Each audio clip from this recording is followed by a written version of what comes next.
আনন্দনগর থানার অন্তর্গত মলয়নগর নেপালি টিলা এলাকায় নিয়ন্ত্রণ হারিয়ে একটি বালু গাড়ি 40 ফুট নিচে পড়ে যায়। গাড়িতে থাকা 3 জন শ্রমিক আহত হন, তাদের মধ্যে একজন গুরুতর অবস্থায় রয়েছেন। অন্যদিকে গাড়ি চালক দুর্ঘটনার জায়গায় নিহত হন। নিহত ব্যক্তির নাম রাকেশ দেবনাথ, বয়স আনুমানিক 38 বছর, বাড়ি আনন্দনগর 10 নং পাড়ায়। ওনার স্ত্রী এবং 2 ছেলে রয়েছে। প্রতিদিন সকাল থেকে দ্রুত গতিতে বালি গাড়িটি চলার কারণে এই ধরনের দুর্ঘটনার শিকার হয়। Bureau report, Dharmanagar news online. হঠাৎ করে খবর গেছি আমি মাছ ধরতাম, আমিও গাড়ি চালাতাম। আমি অ্যাক্সিডেন্টের পর থেকে আমি গাড়ি চালানো ছেড়ে দিয়েছি, কারণ আমার মনে একটা ডর ঢুকছে। প্লাস আমি ওখানে আয়া দেখছি, খবর পাইছি, দৌড়ে আয়া দেখছি ভাই এই অবস্থা। অনেক তোমরা দ্বারা সবাই জোগাড় ডেড বডি একটু বার করানোর।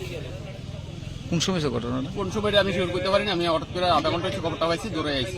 কোন জায়গায় এসে ঘটনা? কোন জায়গা হয়েছে আমরা মলনগর বাইপাসটা উঠতে নেপালি ভাবেন নিচে জল ট্যাঙ্কির উল্টা সাইডে। কতজন আসলো গাড়ির মধ্যে? গাড়ির মধ্যে আসলো তারা কইতে পারেন স্টাফ থাকে 3 জন জানা মতো, ড্রাইভার একজন 4 জন। নাম কি ড্রাইভার? রাকেশ দেবনাথ। ভাই এখন অব্দি কি বাইক করতে পারছেন না? না এখন অব্দি ওখানে গাড়ির নিচে আছে। মানে ডেড বডি বার করানোর কোনো যোগাযোগ নাই। আর আমরা যে পায়ের চার দিয়ে আছে কোনো যোগাযোগ নাই। আইসে তারা দেখে গেছে, এটা কি করেন। বিয়ে শাদী করছেন? বউ আছে, বাচ্চা আছে,